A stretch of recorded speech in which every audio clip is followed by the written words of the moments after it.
First of all, thank you, Kira, for a lovely introduction. I hope we can live up to that.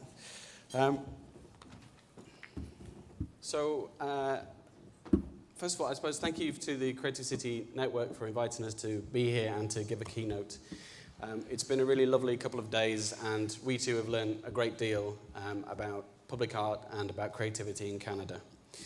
I suppose we should tell you a little bit about ourselves and kind of where we come from. Charles and I have been practicing together as a collaboration for about 13 years. We largely work to brief, so we're often working with people like you on projects. We are not medium specific, that is to say we don't really work with just metal or just stone or sound or visuals. And nor are we, after the conversations on Wednesday, I suppose we should say, nor are we durationally specific either. We don't work with just one duration of time. So recently we've been asked, what are the ingredients to a successful project? We've been given this great deal of thought, and I think probably you may all have seen these, particularly people who are here on Wednesday, the new rules for public art by the Situations team. If you take anything away about public art from this conference, take these. Don't listen to us, just take these. This is a fantastic start to thinking about what public art really can be. In contrast, I don't know if you can see these. Is it possible to turn these lights down, actually? Thank you. These are a few things taken from public art opportunities. We sat down for half an hour and looked at public art opportunities, which are perhaps not the strongest kind of briefs for an artist. So just to read a couple, open to all working artists residing with a 100-mile radius of this particular place. What radius has, or the location of an artist to a particular project, has to do with the quality of public artwork. And what happens if you live at 101 miles? Does it mean you can't apply because you're not good enough? Or the city is seeking approximately 12 feet high by 8 feet wide glass mural. So, and that's not to say glass murals can't be fantastic, but the possibility of an interesting and engaging project could be so much more than this kind of restricted, limited brief. So, what we'll do today, I hope, is illustrate some of our kind of thinking about public art and its potentials through some of our projects, and try at least to make some of the points that we think are valuable to consider when undertaking a project. So, the role of public art, often assigned a role. Just talk about it. Yep, so that was a project in Birmingham that was looking at two areas that were ongoing regeneration, and we were asked to work in these areas as a temporary project. And what fascinated us was the texture of the place before it got changed, not necessarily highlighting something or saying it's bad or wrong, but by having a public art installation, giving the opportunity to think about that place for a bit. So we created these images in different urban structures throughout the areas, which are a picture of exactly what lies behind. So it looks like a cutout, but it's actually a picture of what's behind. So there's a railway line, so you could see the railway line, the train, and then it disappears behind a poster. I know it looks like Photoshop, but I promise you it's not. Okay. And it was this way of connecting people to what's there already. So when you kind of step aside, it starts to dislodge, to not match, and you start paying attention to what's behind. And this shows what happens when you move slightly to one side, and we promised in our presentation we'd tell you the bad things that happen in projects too. We got phoned by the commissioner of this project and said, I'm really sorry, but your work's been graffitied. We're like, oh no. So we travelled down from Scotland to Birmingham, and we arrived, and they told us someone's written pointless across the middle of the piece of work. So you can just see it there. But by the time we arrived, someone else had written underneath, no, I really quite like this.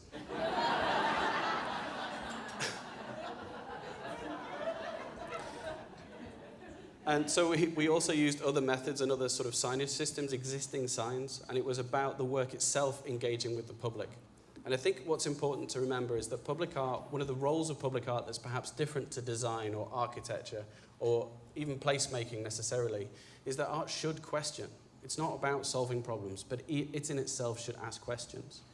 And that's what the work here we're trying to do, is trying to put something in place that is active, is living, and is asking questions with the public.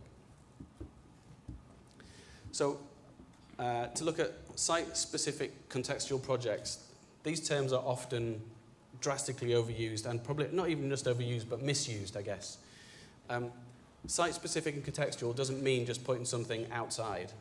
What it really means is something that's engaging with that place in that context. And so by way of example, this is a project we did called Limelight, and I know there's people here we've actually worked with in realizing this project.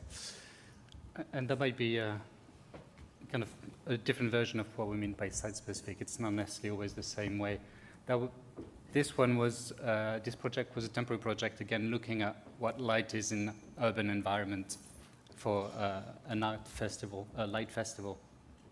Well, often during light festival, artists create a piece made out of light that you look at. In this case, we're interested in interrogating what it means to have light in the city. So we created this looking very simple installation where you just have a spot of light in the middle of the street, and we just stand back and let it happen. So we convert the existing street lights in one location, and there's no signage, there's no instructions, nothing. And the first time we did it in Glasgow, it was genuinely, we don't know if anybody will even notice. But luckily, they did. People dance in the spotlight, all kinds of dancing. So these are we've taken it to 14 different locations around the world. A cultural organization in Arlington, Virginia asked us what we'd like to do with the project, and we said, well, we'd love to take it on tour around the world. And they said, okay, we'll partner with you on that. So to see the difference, really, of what happens in different places with this small shift from the ordinary.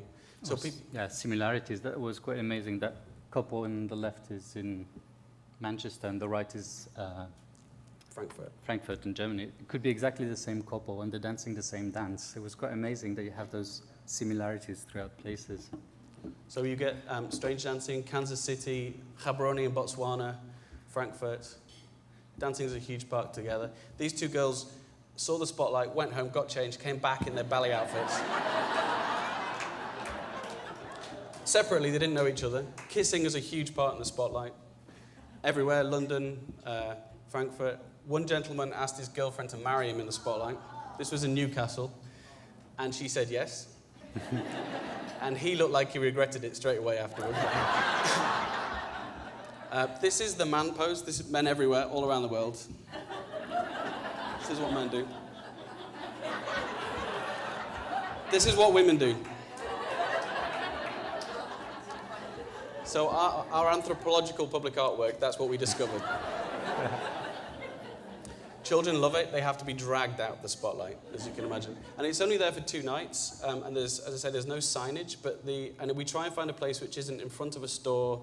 It has this kind of ambiguity to it. It's important that it feels almost like an accident or CCTV or something they've discovered. And in this way, these kinds of public artworks are not ours. Once we go into the public, they become the public's work. It doesn't belong to us anymore. And really what they do with it, we've never told people to get out or move on or do anything because we're interacting with the public environment. Press-ups too. Inverness, 5 different men through the night did press-ups. What that says about Scotland, I'm not sure, but... this was in Toronto for Nuit Blanche. These 6 people didn't know each other. They were strangers that came out from the crowd. We get real weirdos too. Miami, this guy's a quite famous saxophonist, I guess. But. Clarinetist. And this, it's a clarinetist. This was also in Toronto. This was a game of scissor, paper, stone that went well. We left after about 40 minutes. And it was just strangers out of the crowd stepping in when someone lost and continue playing this social thing. So that idea really that the event of the public art is a way of engaging with the public in the way that they wish. And it's not important to us that they know it's public art. It's important that they are engaged in that piece of work. So to talk about public art's place in critical art practice, I think it's important. Often the role of public art, or what our public art is dumbed down. We expect less of it because it's in the public. Our belief is really that we should expect more.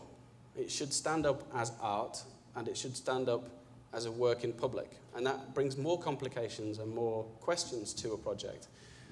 But it's a critical part of an artist making work. It's not good enough to make work in your studio and then come and do something less valuable in the public realm.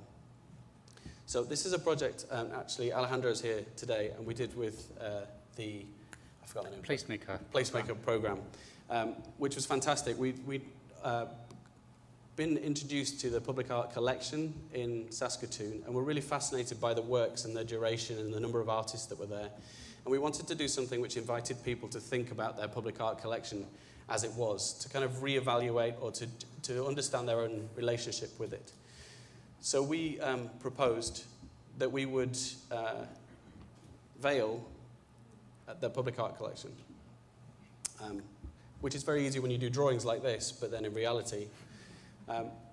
And this was a temporary project, and we wanted to use a material like this. This is the shrink wrap material you find for technical instruments. So we wanted people to be able to see or have a recognition, identify what was there, but without specifically knowing exactly what it was. So for a period of 3 weeks, those works were covered.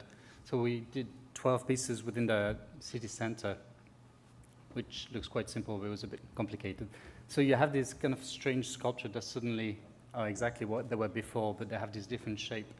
As a way of thinking about how we relate to public art that's in our cities. And it was actually quite funny that lots of people, while we were putting it up, or just when we were finishing, were asking us what we were putting up, although they walk past these sculptures every day most of the time. So, yeah.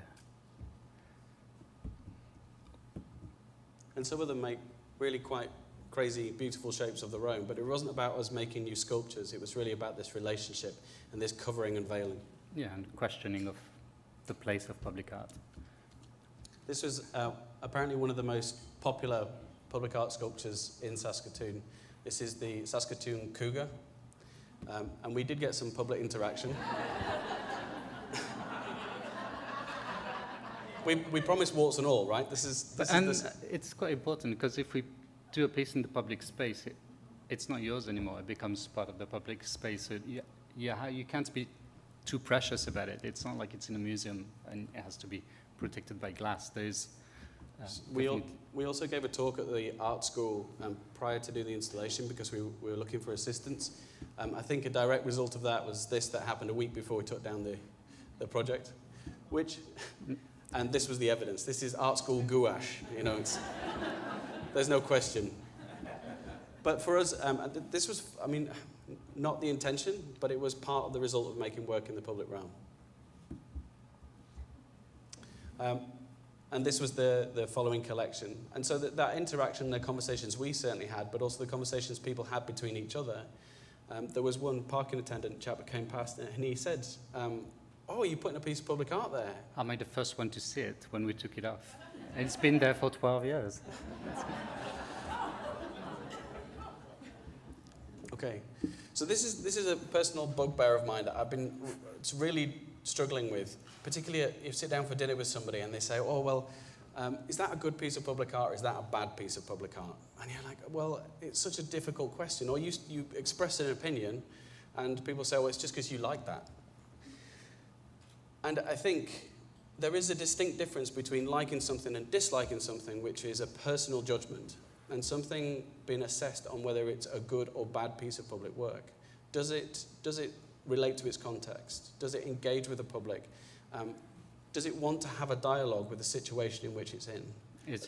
Does it stand up as part of a critical art discourse? Can it be understood as well by the public because it's public art? So can a kid enjoy it as well as can it be discussed in a critical art journal? Because it's important that it meets those both levels. So we're also going to show you another kind of project which is a bit, not a whoopsie, but it was a bit of a challenge for us. And illustrate as well, often those briefs are written in quite a narrow way, but there's ways of expanding that. And it's partly the role of the artist is to reinterpret the brief, taking the brief as a beginning rather than just as something that has to be fulfilled exactly. So this is anybody from Wales? I'm fairly safe. Okay, close your ear. Anyone from Swansea in Wales?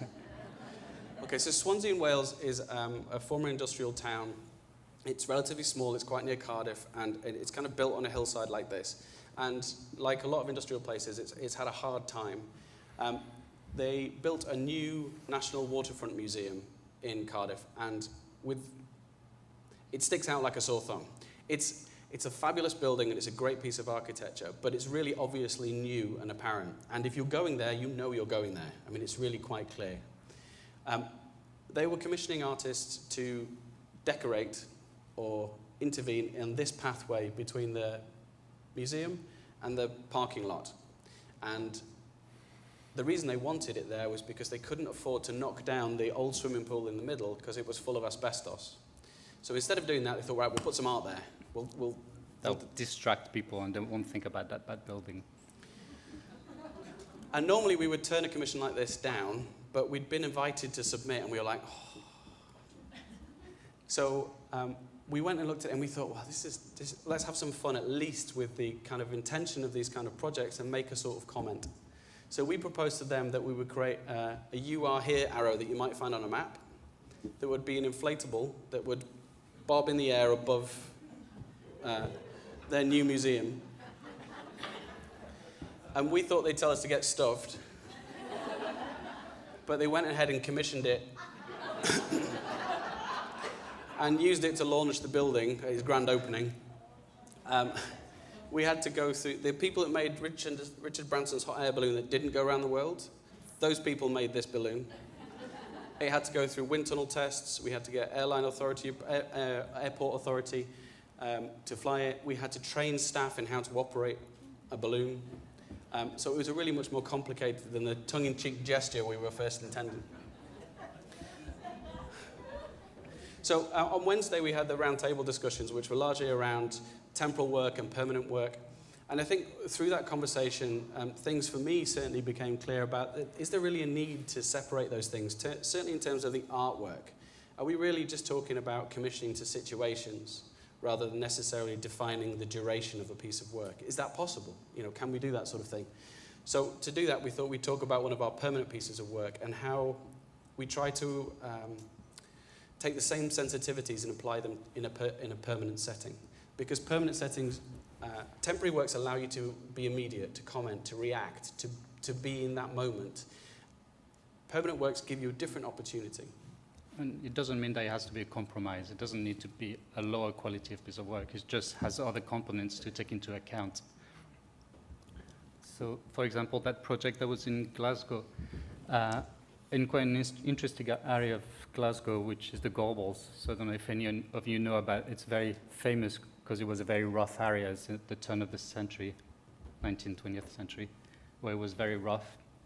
So it got demolished, and then they built a 1950s estate that got demolished because it had other problems, and they're building a new set of development. So I think over a period of 100 years, it's been erased 4 times. Everything, street name changed, street patterns changed, all disappeared. And as part of the new development, the buildings were built along, just on the edge of a park. There used to be a cemetery, and along the boundary wall was the old cemetery wall. That is pretty much the only trace in this area that's been there from the beginning. And the developer was like, well, we need to take it down because it's not high enough to meet regulations. And it had various different carvings on it. It wasn't a spectacular or particularly important wall, but it was one of the only remaining traces in that area of the last 200 years. So there was not necessarily any need to demolish it. We could think around it. So we approached the the developer with another artist, and we just told them that for the same budget as they were going to build a new wall matching this one, we'll do a piece of work instead. So we proposed and installed a double fence that has trees growing in it that will crisscross the wall on the lower parts. And within that 2 fences, there's vegetation that is allowed to grow wild, very much like you'd have a wilderness, and trees will allowed to eat the fence itself. So it becomes this kind of uncontrolled nature in the middle of this new development. It also allows the wall to become a place to sit, almost a love seat between the public and the private, turning a wall that is supposed to separate people from one place to another to a place that becomes actually a space to use.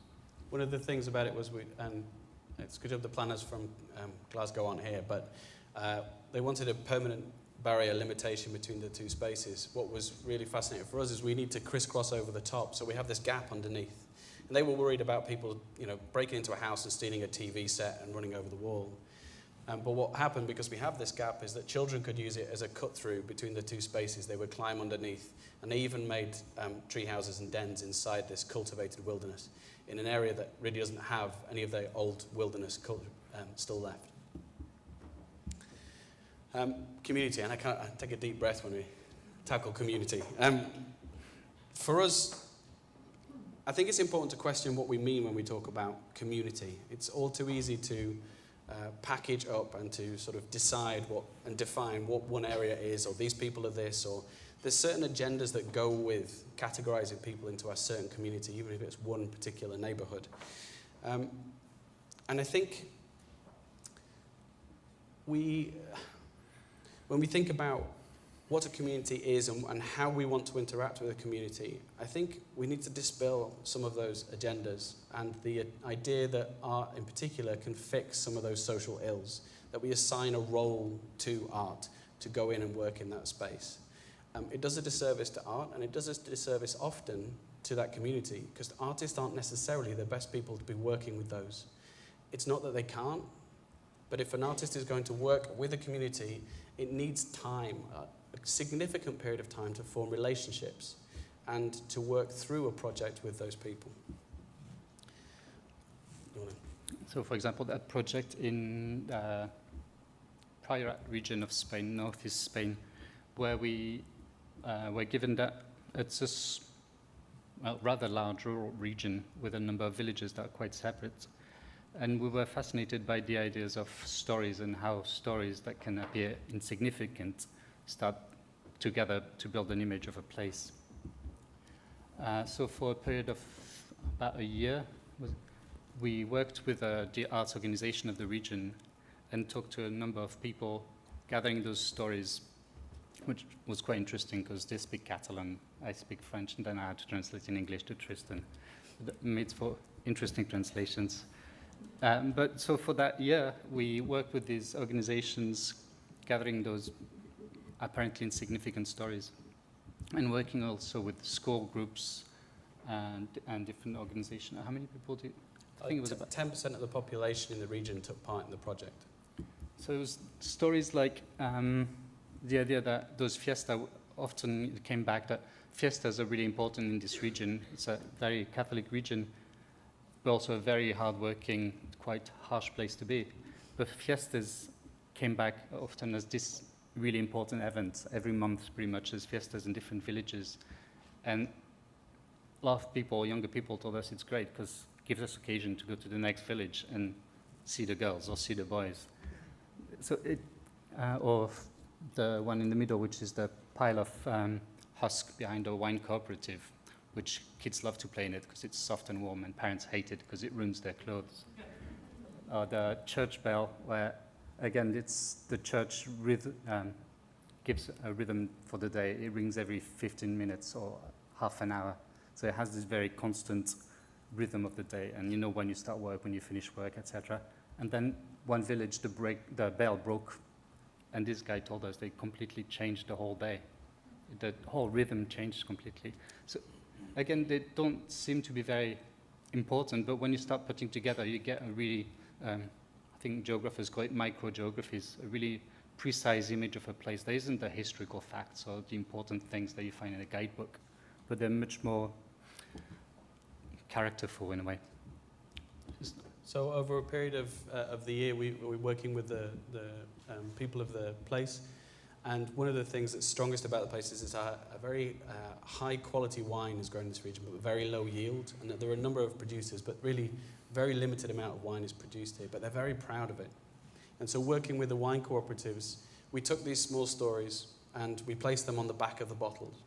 So the intent is really that you may be in New York or in Tokyo drinking this wine, and you've got a personal story from one person to another person through their wine bottle. One of the stories we were told, am I allowed to? Have we got time? Yeah. Okay. So I said there'd be no anecdotes, so I have to check with Charles. One of the stories we were told was one that a child sent in. He said, one day I was at the wine cooperative with my mother, and we were working next to the wine vats. He said, I was sat on the edge, and I fell into the wine. He said, I thought you might like to know it might be the wine you're drinking. So in a way, for us, this project isn't about us, it's about the vehicle of the public art project and actually about everything else other than us. If we're invisible, that to me is the ideal public artwork. Collaboration, because Charles and I are, we work in many different disciplines and we rely on collaboration and really multidisciplinary working, but it's another one of those phrases that's often used and largely misunderstood. It takes a great deal of work to work in this way, but to us it's much richer, and it's richer because when we work with other people, we don't bring people in as technicians, we try and involve them in the project from the beginning, and largely it's as much theirs as it is ours. So, as way of example, Watershed Plus, which is the project we're working with mainly at the moment in Calgary, which was part of the public arts program for the city. But as part of that program, there's the water department that has the public art plan leading the way in how they want to implement that public art program. And as part of that plan, we replied to a call to look at how citizens relate to their watershed. To get a story short, we developed this plan, or this program called Watershed Plus. That's the manual, you can have a look later. And the idea is that the role of artists can be much more than just developing a visual language, but creating an emotional connection between citizens and their places, and their watershed in this case. Because artists or creative practitioners have a way of creating this link to places that is a much more emotional way, and water is a more complex thing than just visual. So we developed that plan that create a structure through which a lead artist is placed within the organization as a full-time person and commissions other artists to work on a range of different initiatives that Water is doing, working with a core group of employees of the Water who select necessary or bring forwards projects that artists can work on. So I think it's important when we talk about public art that there's the real spectrum of what public art is. There's not just the temporary and the permanent works, but also this for us as the lead artist is a largely kind of strategic role of being embedded within an organization. So what you're looking at here on the left-hand side of the picture is our studio. We moved from a very beautiful studio in Scotland, full of artists and cocktails on Fridays and having a nice time, to a cubicle inside the water centre. Well, we still have a nice time. But to us, this is even more rewarding because the people we're amongst, the other strategic planners within Water, are the people we're amongst. We're all day. We're working alongside them, looking at the same things and talking about the same things. So we're truly embedded, not just as an add-on, but something integral to the organisation. And even more so that we have a core group of people within the organisation that get together every 2 months and look at the projects we're working on and share what's happening in the organisation and identify places where artists could work or may be working, or different opportunities that are coming up further down the line. So over the last, we've been actually lead artists for almost 3 years, and we've been working on the project for probably 5 years, 5-6 years. We have over 20 different kinds of initiatives that are going on, so we're just going to share a few of those with you today. One of the communications department and the kind of public interaction department came to us and said, we've been looking at these examples of drinking fountains in public space. We'd really like to make fountains that people can access during festival time and make good quality drinking water available. And we thought, oh, that's great, it's fastened to a hydrant. Who knew fire hydrants were drinking water? I didn't. And we thought, well, I think there's an even bigger possibility of kind of engaging in that dialogue between the public and the organisation. And fortunately, as a lead artist, we can work inside the organisation. We can go and meet the cross-connection guys and the fabrication team. Calgary has the largest municipal metal workshop in North America. And walking in there is like walking into the A-Team's workshop. They can build anything, right? So we go in and say, well, we'd really like to make these kind of interesting fountains, would you? And it was fantastic. That kind of collaborative relationship from the outset was essential. So this is the family of fire hydrant drinking fountains we created. The one on the top right is Strangers. The intention is to gather around water in different ways. So Strangers is just comfortable enough to feel awkward next to a stranger. The one on the left is called Family. So it's daddy bear, mummy bear, children, and of course the dog. So any water that goes through is fed through to the dog. And then there's the group where people can gather around in different ways. And These were out in 2012 at various events, and they're out all year this year, going to different places, and they're left out for a month at a time. And really, again, it's about that conversation around what water is and how important it is, without actually having to put messaging there to do that. We also have a series of residencies, artist residencies, where we ask them to do. They come and it's open to international artists, local artists, national artists, to come and they're asked to make new work. We don't want them doing the same things they've done before. We want them to engage in whichever way they feel fit, but their work must engage with an audience, with external to their studio. And it must be work in relation to water and the environment, and that's it. And we as lead artists work with them on a weekly basis, looking at their work and kind of critically taking them through the development of their projects. One of the hugely valuable things, on the left-hand side, this is artist Rachel Duckhouse, one of our first artists in residence. She could work alongside Frank Frigo and Twyla Hutchinson, who were the people in charge when the flood, well, Paul can correct me if I say in charge, but they were heavily involved in managing the flood when the flood hit in 2013 in Calgary. So we have artists that are working hand in hand with these people, not just learning from them, but having this kind of dialogue and exchange. And later on, you'll hopefully hear from some of those people on a small video about what it meant to them to also work with artists, what it brought to their practice. Yeah, it's very much an exchange. So the artist learns from them, but the engineers, in this case, were really grateful to have a different way of sharing their story and finding people who can share what they're doing on day-to-day without going through graphs.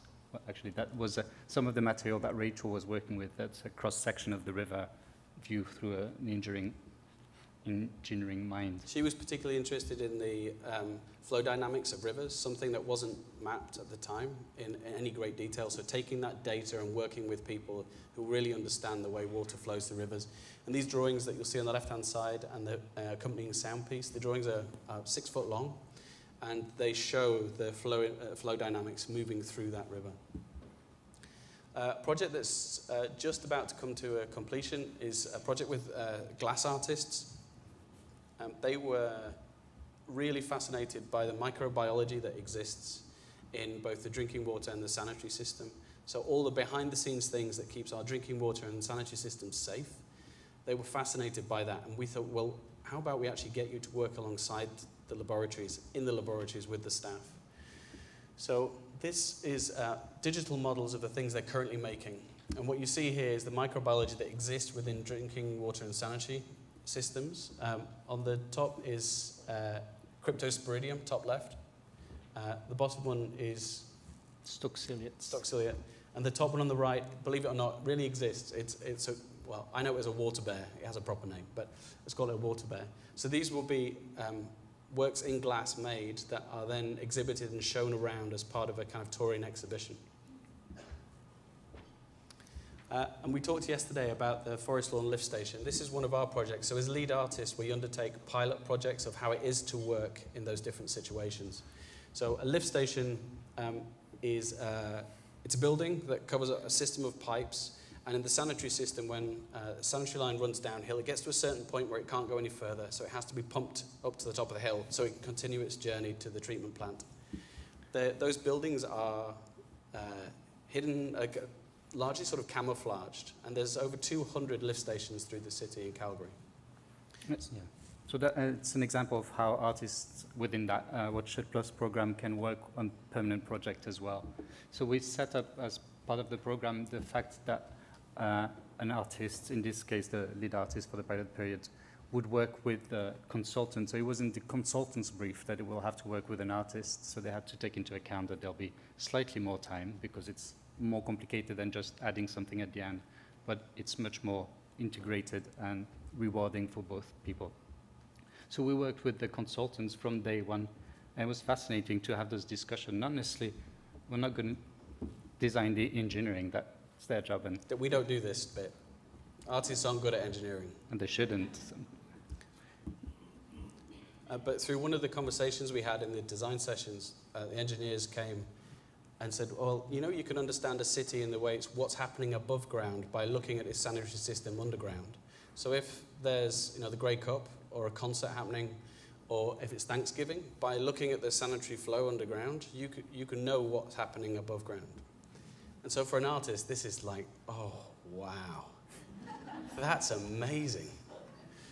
And we were also at the time looking at this was mapping pizza delivery in New York. So is there a way of showing an invisible process but make it visible? And this is an image of the underground system that feeds that particular lift station. So we were looking at what is the hidden infrastructure. So we've stealthed the lift station. We've made it grey, very much like a stealth ship, in the US Army. And it has a skin around it.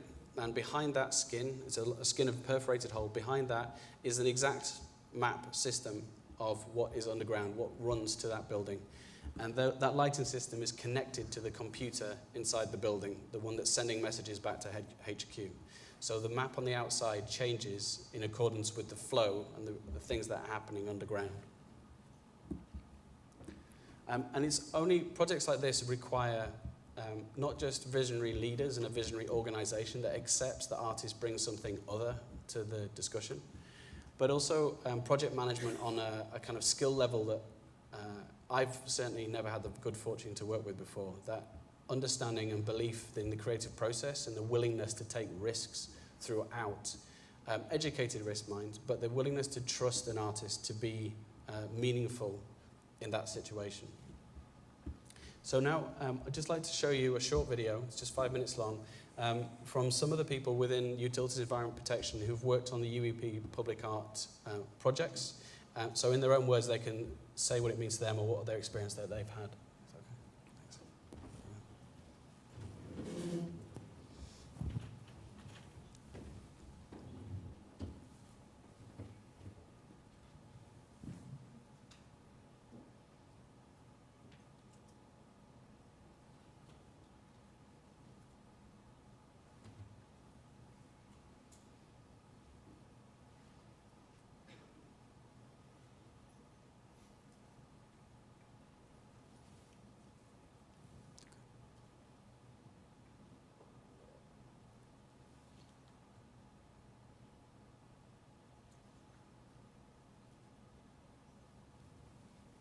We were involved at the very beginning when the UEP public art program was being developed.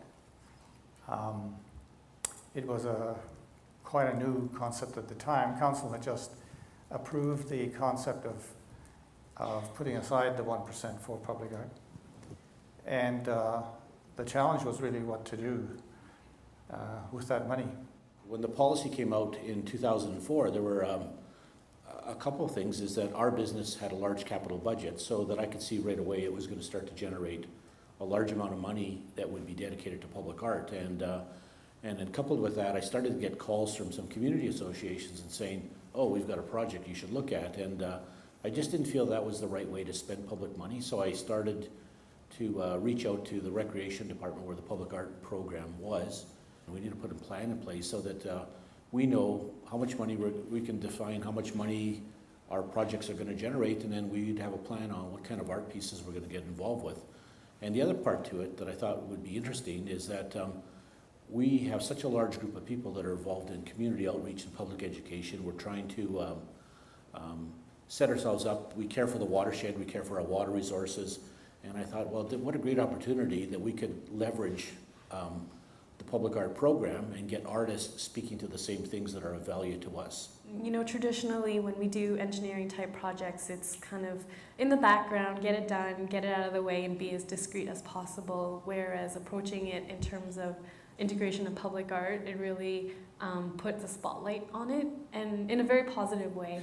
We're beginning to see the actual connection between the art and the projects that we're delivering and how it can be incorporated in there, especially if the artist is actually working on the project from the beginning in terms of being able to evolve and have their ideas incorporated into the design without affecting the actual functional design as well. It has to fit in with the design. But I think there is an important role to help people understand and process, because we obviously have to have a big societal discussion about events like the flood. How do we prepare for them? What do they mean?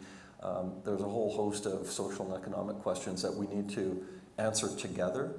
And I've seen that art seems to be one of the best ways of actually helping people through some of the thinking so that they can get to that point where they can participate in that kind of a discussion. as engineers or other technical people, we are very passionate about the work that we do, but it can be very technical. So to be able to communicate what we do and the importance of what we do, I think can sometimes be a challenge, because we think of graphs and numbers and computer models, but public don't necessarily connect with that. Public engagement is a really long process before you can start to build something. If it's pond or it's near to a river, everybody can see it after it's constructed. If you're building a pipe, it's underground. There's one small disturbance, you excavate it, you're done, you're gone, nobody see what's going on. If you try to introduce something visual or visible, it's a completely different process of engagement, and try to tell people what you try to deliver. Everybody has different opinion, and you can never please everybody. And I believe public art is important. What makes the city exciting and what makes us, a good place to live. I strongly believe in it. I think the public art is really exciting from the perspective that it's challenging the way that we think about our business and the way that we do our business. For me personally, it has helped me to think about the types of dialogues I want to have as we're planning our future and making sure that we've got a really diverse group of people setting the future for us. And so I'm trying to embed and think about what I've learned from observing the artists into the work that I do. I think the key parts are just what it means to the mindset of people. And a lot of our staff is looking at our infrastructure in a very utilitarian way.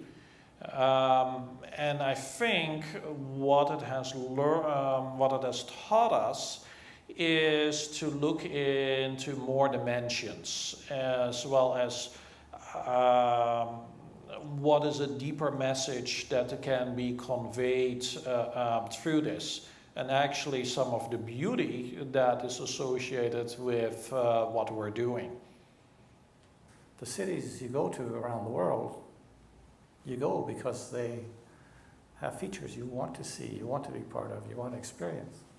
I think in 10 years and in 50 years, the city will benefit from this kind of work.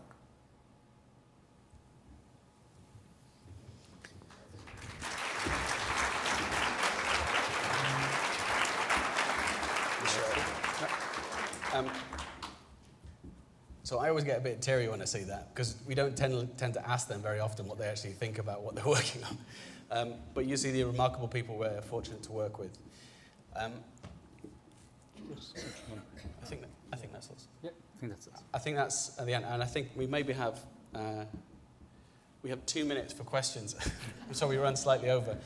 So if you'd like to talk about anything or raise a question about any of the projects, you're most welcome.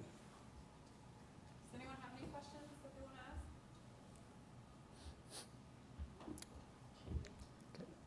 Okay. We'll be here through. Oh, sorry. Just a very quick question. I was just wondering if that video is available online. Yes. Yeah. Through the Watershed Plus website, you can find the video.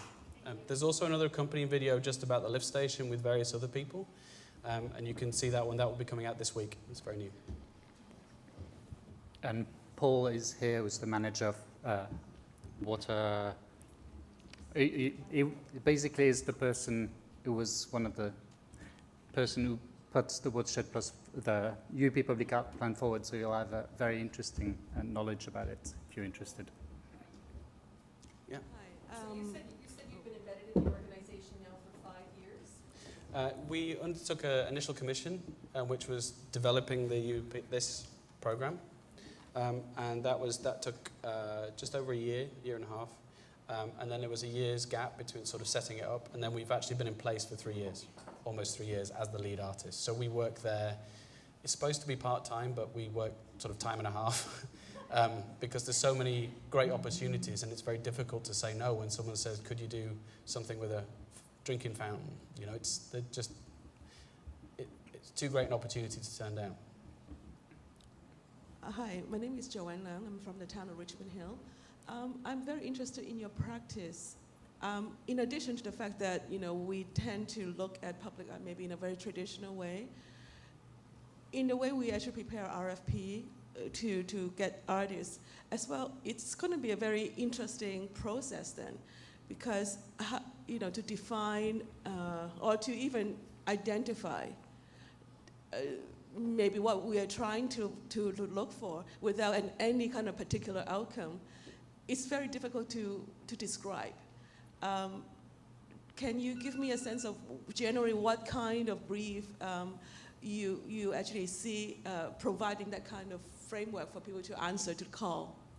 Certainly, I think it does take, well, really, it's the people in this room that make the difference.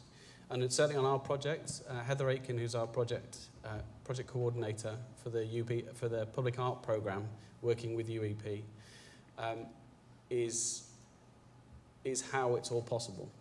It's down actually to the people in here. The artists can have all the dreams they like, but if it's not possible to deliver it, to find a process in which they can embed it and engage in that way, then you're absolutely right. You don't get this kind of work. I think you don't set off with just an adventure, not knowing where you're going. I think it's important to lay out, often ideally with the artist, those deliverables, the things that you're looking for to achieve through that project, and to be open and honest about those things. But without being too specific about saying, well, you'll do one of these, two of these, three of these, this is what the outcome, the deliverable, that's too driven and specific. Allowing for the creative process that you're going to embark on to begin with that brief. And I'd say, personally, I think RFPs are something I'd like to see very few of, and a lot more of RFQs. Right. So you're beginning a relationship with an artist, and the brief that you set out with them is the starting point of a journey that you begin together. But let's say most places don't actually have the kind of luxury that City of Calgary has in terms of funding, in terms of ongoing project, because water is a fundamental structure that the city is very interested in. A lot of the capital projects are finite. So let's say that even in a most ideal situation when it's integrated, what would be the selection criteria for an artist who would approach this? Because obviously, even given the, if we're open to the adventure or open to the negotiation and the conversation throughout the project, how do we, because it's not a very common kind of practice, if you guys apply, then we know, oh yes, they've done it before. I just want to, how does that work? How would that work? I think there's a number of layers to, unless, did you want to? No. Okay, I think there's a number of layers because on the one hand, you're talking about how to change people's perception and how to look at administration further up the chain and change the way they think about what's possible with public art. Some of the conversations we had on Wednesday, I had one person say to me that they didn't dare do temporary work. And to me, that's just gobsmacking to me that there are places that people don't dare do those kinds of projects. And for good reason, understandably. But I think one of our roles as people who practice in that field is to advocate for best practice. And one of the great things that Paul does and Heather does, and I think that we try to do when we're working, is we probably spend 80% of our time communicating, engaging people, and start a very slow shift. And the Public Art Programme in Calgary is 10 years old. So that dialogue started 10 years ago. Those relationships started 10 years ago. So it's not an immediate, oh yes, we can do it tomorrow. But I think hopefully projects like this, and there are other sorts of examples similar where you can take them and say, look, there are precedent for these things. And the results are very different to getting a plop object in public space. And if you want to talk more about the other dynamics, I'm happy to take you through. And in part, that's what these manual is trying to do, is to lay out how to go about the next stages.